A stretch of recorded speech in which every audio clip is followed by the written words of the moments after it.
Collectivity doesn't mean that we all should be stuck together with some glue or something, or we all become like Gibraltar, rock of Gibraltar. No, it doesn't mean that. It means wherever you are connected.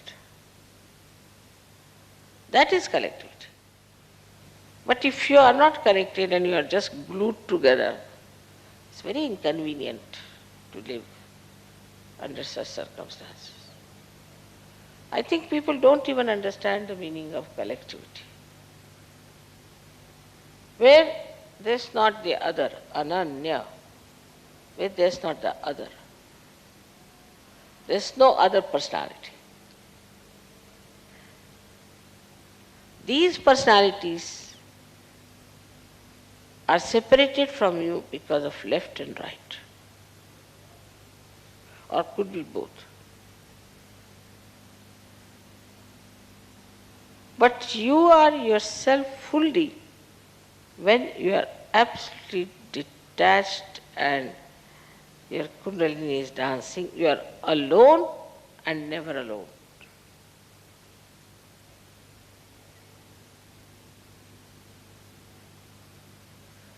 This oneness with the whole gives you all the security that you want, all the joy you want. And that's why Kundalini awakening means collectivity. Unless and until you want pure collectivity in your being, Kundalini won't rise.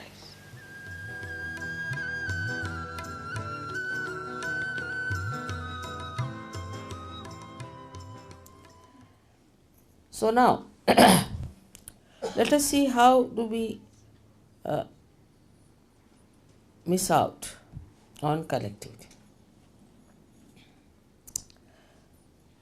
It's a very practical, down-to-earth understanding.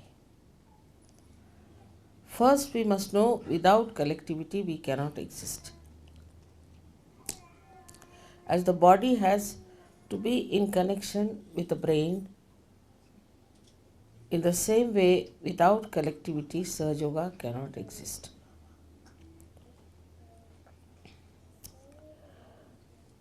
Once you understand that, then you have to work it out that collectivity is absolutely established within and without.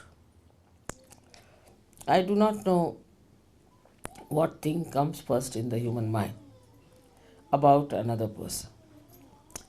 But the first thing is that these are your real relations. And nobody else are your relations. These children are your children, and these men are your brothers, and these ladies are your sisters, and we are one big family together. We are part and parcel of one body. As this hand cannot hit another hand, thank God it doesn't think. Otherwise, as human beings, they might start thinking against another hand. But they don't, because they are connected to one brain activity.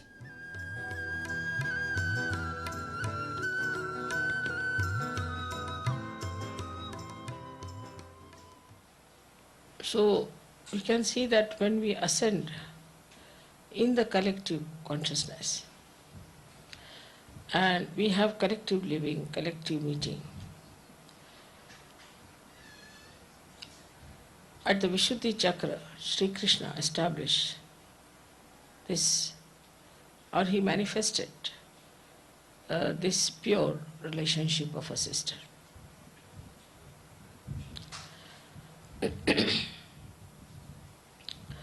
In a collective life that we have, in the ashram where we live, where we move about at Sahaja, if we do not have this basic principle within us, there will be a chaos. complete chaos. Once this purity of relationship is established, that apart from my wife, all the rest are my sisters or mothers,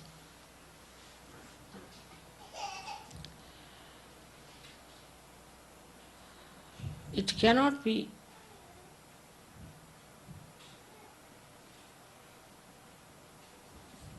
a proper society. And the chaos of the social system of America is because they have no sense of pure relationships. Once you call somebody a sister, she's a sister. And once you call somebody a brother, she's a brother. It's not only that you should be born of the same parents, it's not necessary. But this is a very important principle to have a very pure society where everybody can live peacefully.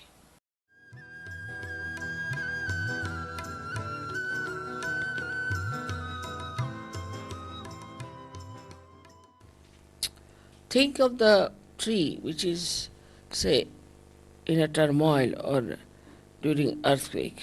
It won't grow. When the earthquake stops, everything becomes quiet, everything is peaceful, then only the tree can grow. In the same way, our growth can only take place if we are peaceful within ourselves. So, for a Kundalini growing wider and wider and rising higher and higher, first thing is we must have peace within ourselves. But this peace is possible if you can make really peace with others.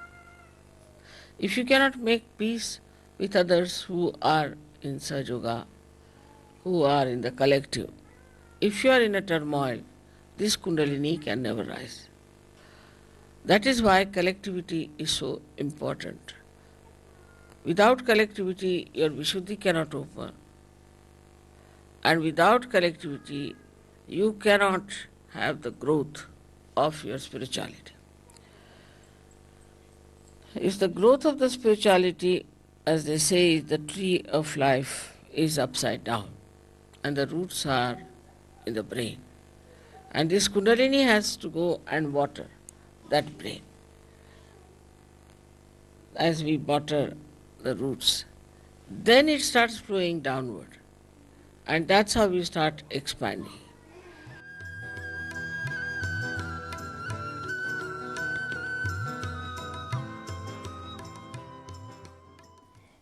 Now, Mother has said we have to have compassion. Now, where do you have our compassion? On the walls, where do we use our compassion? Where do we use our compassion? So, Sahaja Yoga is to be practiced, doesn't mean that you sit down with my photograph all the time. It doesn't mean that. It means you practice compassion. You practice that. Then you have to practice love. Now, how do you practice love with others? If you love someone, what do? You try to please that person. Small things can make people very happy. I know you all try to please me very much. You'll give me presents, you'll find out things which are good for me, you'll go out of the way, buy sweet flowers for me. Beautiful things you do to please me. I am over pleased, I must tell you. But I am more pleased, much more pleased, if you understand collectivity and try to please each other. So now the practice love, where do you practice? Ask you a question. Where do I practice love? What do I love? We love our house, we love our photographs, our decorations, everything. But do I practice this love on my wife or on my husband or on other surgeries?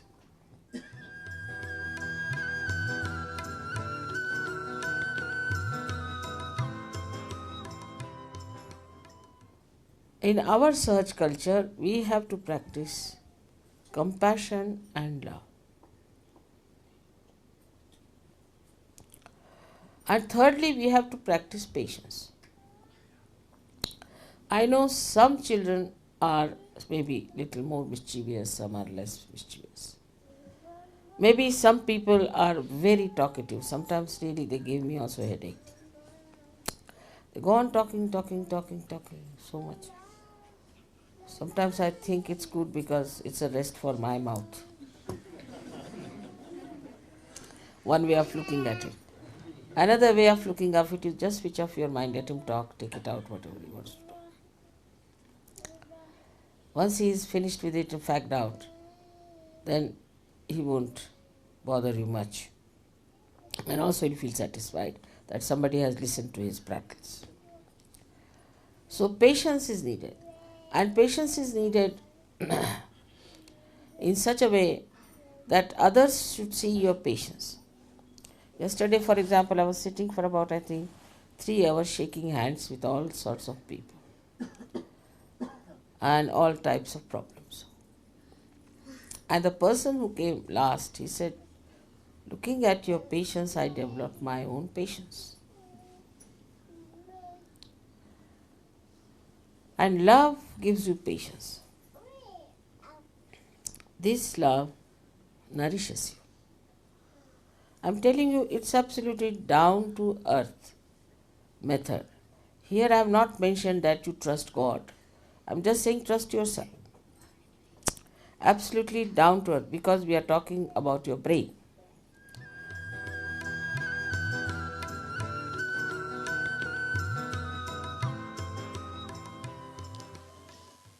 So today's understanding should be that we all should become collective from inside. We should not grudge or grumble about it and enjoy the collectivity. But the second side of collectivity is this, that do not try to exploit the collectivity. Otherwise you'll be in trouble. Like I've seen some people don't know how to use their bathrooms. When you are collective, you have to be respecting the collectivity of others. By your presence, another person should not by any chance suffer or should not feel in any way insulted or inconvenienced. So when you are in the collective, it should be such that another person should enjoy your company, enjoy your being there. That is something where there is no problem.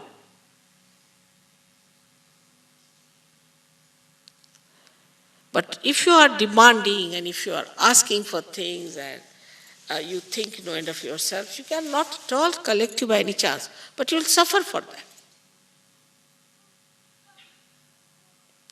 Automatically you will suffer. If this is realized and understood properly, your aga is solved.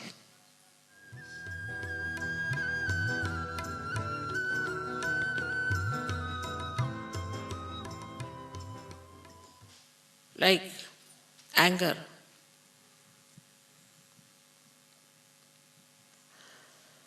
People always boast, I'm very angry with you. Boast. But just make that anger into forgiveness.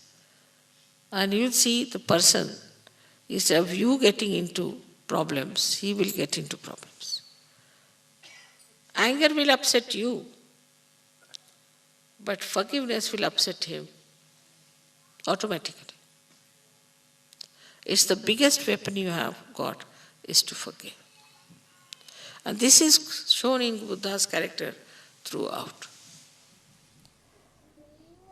Now we have been saying that we have to forgive everyone. But we don't practice that. Small things like mad people we remember. Only I had heard that snake has this capacity to remember if somebody has hurt him. But here I find human beings have no less capacity. Whatever has happened 13 years back, 15 years back, they all remember each and everything. Whatever has hurt them. But how they have hurt others, they don't remember. How they have been nasty to others, don't remember. Because this is a human mind which has got the ego. It can go on hurting others, it doesn't feel anything. And the superego which goes on receiving all the hurts and always complaining about it.